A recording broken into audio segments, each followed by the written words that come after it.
nyiricyubahiro Cardinal Antoine Kambanda, mbahaye ikaze ku ijwi ry'Amerika. Murakoze. Nshimishijwe no kubakira ku ijwi ry'Amerika kuri uyu munsi mwambitswe ikamba mugahabwa inkoni n'inkuyo nka kardinali mushya w'u Rwanda.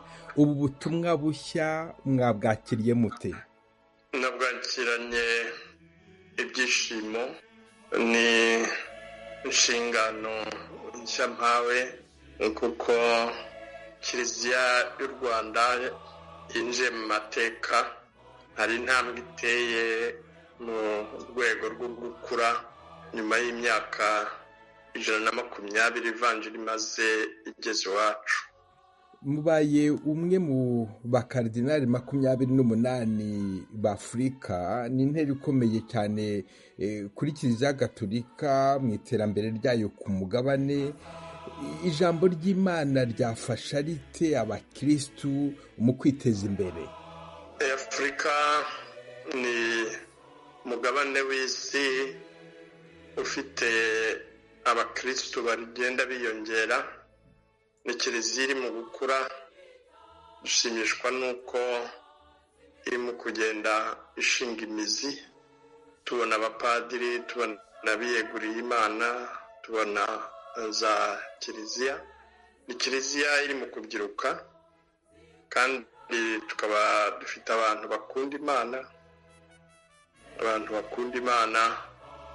bubaha Imana nubwo bahura n'ibibazo byinshi, ariko nk'uko nyir'ubutungane Papa yabitwigishije, turi mu rugendo, kandi muri urwo rugendo tugana Yerusalemu, urugendo rutunyuza ku musaraba ndetse n'ibyishimo by'izuka.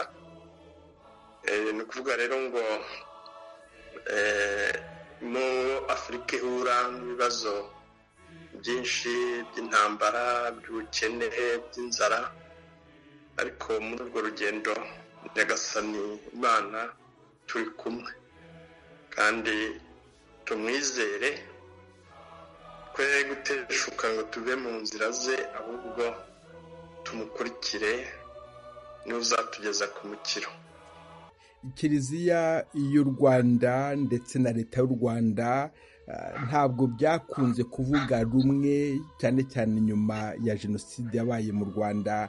Ni gute mwebwe uyu munsi mubona umwanya muhawe w'ikirenga muri Kiliziya muzashobora kuba nk'inkingi kanagazi y'ubumwe n'amahoro by'Abanyarwanda?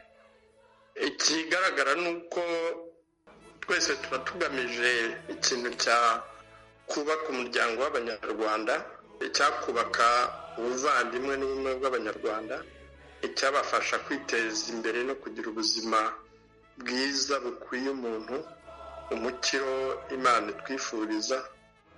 Gusa rero hari igihe uburyo bwo kubikora cyangwa se inzira zo kubigeraho zinyurana. Aho rero niho mu kuganira ngo buri umwe wumve ko agamije icyiza, nubwo yanyura mu zindi nzira ariko agamije icyiza, dutahiriza umugozi umwe. Ni ibyo bigenda bifasha kugirana icyizere no gufatanya mu byo duhuriyeho, kubahana mu byo tudahuriyeho, n'urukundo muri byose. Tukiri kuri Kiliziya y'u Rwanda, nyiricyubahiro Cardinal, hari umwe mu bepiskopi wakoresheje ijambo kwijandika, avuga ko hari abasaserdoti bijanditse muri jenoside. Hari bamwe bahamwe n'icyaha baragihanirwa ndetse baragifungirwa. Muri bo hari abafunguwe ubu ngubu bari hanze, ariko ntabwo bemerewe gusoma misa. Iki ni ikibazo kiriho kivugwa muri Kiliziya y'u Rwanda, mwebwe mukibona mute? Ikibazo cya jenoside ni ikibazo gikomeye. Amategeko ya Kiliziya ntabwo yigeze mu byo yagennye, ntabwo yigeze Kiliziya itekereza ku bapadiri bashobora gukora jenoside. ubwo rero ni ukuvuga ngo hari ibintu bikigwaho ariko wakurikiza disipurine muri rusange ya kiliziya. ni uko iyo umuntu ari muri situwasiyo niko navuga itaranoga aba asabwe gusenga ku giti cye, ariko noneho no kwirinda kuba ibintu byakomeretsa abakirisitu, kuko igitambo cya misa aba ari abakirisitu umuntu akivugira, ariko adashobora no gutura igitambo cy'ukarisitiya wenyine. rero ashobora kunozwa, ni ibintu tutarabonera igisubizo, kandi na kiliziya idukuriye nayo yavuga ati ntaho byigeze biba. Kiliziya y'u Rwanda kimwe n'andi makiliziya ndetse n'ibindi bihugu by'isi byahuye na kino kiza cya COVID-19 ku buryo ubukungu bwa kiliziya y'u Rwanda butifashe neza. Nzi neza yuko nta mafaranga muzavana i Roma yo gufasha kiliziya y'u Rwanda, ariko nk'umuntu uri ku isonga rya kiliziya y'u Rwanda muzafasha iki za diyosezi zimwe na zimwe zifite ikibazo cy'ubukungu kugira ngo n'abasaseridoti bashobore kubona ifunguro rya buri munsi n'ikibafasha gukora akazi bashinzwe? Nyiricyubahiro Kardinali, ubukungu bwa kiliziya ni abakirisitu. ku buryo rero iyo tuvuga ubukungu bwa kiliziya tugomba kurebera hamwe n'abakirisitu muri rusange. niyo mpamvu kiliziya iharanira n'iterambere ryafasha abakirisitu kugira ubuzima bwiza, gukora cyangwa se imishinga y'iterambere yabafasha. icyo gihe rero ari na kiliziya ari n'abapadiri.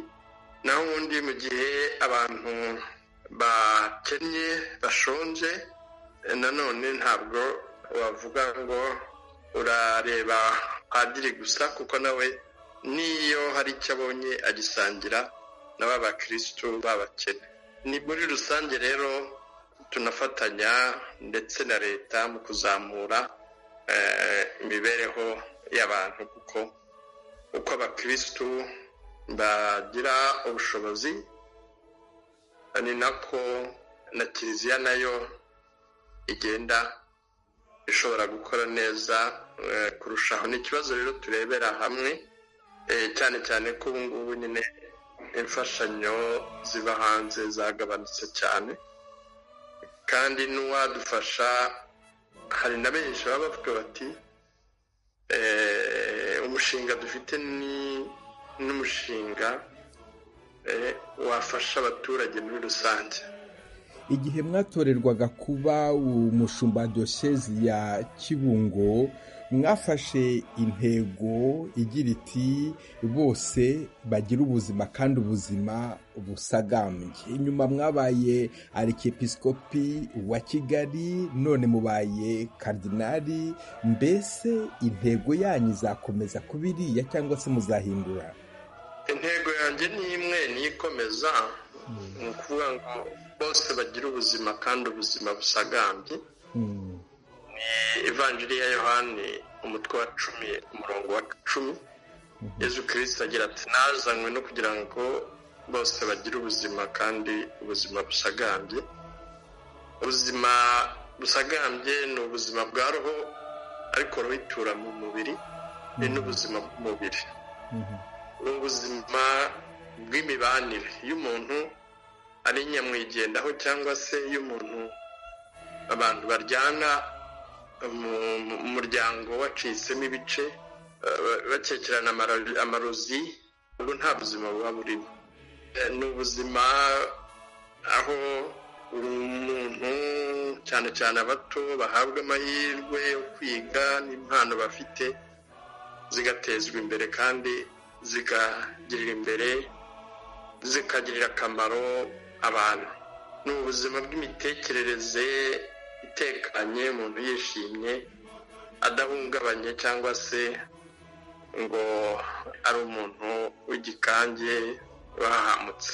ubuzima busagambye ni ubuzima bugari, kuko umuntu ni mugari, umubiri, kuri roho, umubano n'abandi, mu mitekerereze ye, n'uko gutekana k'umutima. iyo ntego rero nayifashe ndi umwepiskopi ubwo ni mu rwego rwa diyosezi, mbaye na arikepisikopi wa Kigali, noneho urwego nshobora no kugera kuri benshi kurushaho, none ubu ngubu nka karidinali, noneho n'ubuyogezabutumwa ku isi mu nama nkuru ya papa bundeba, mba mpawe amahirwe yo kugira ngo iyo ntego noneho nyigeze no ku isi hose. Ni imwe rero ikomeza. Ndabashimiye cyane nyiricyubahiro Cardinal Antoine Kambanda ku bw'aka kanya gakomeye muhaye Ijwi ry'Amerika. Murakoze nawe, ubutumwa bwiza.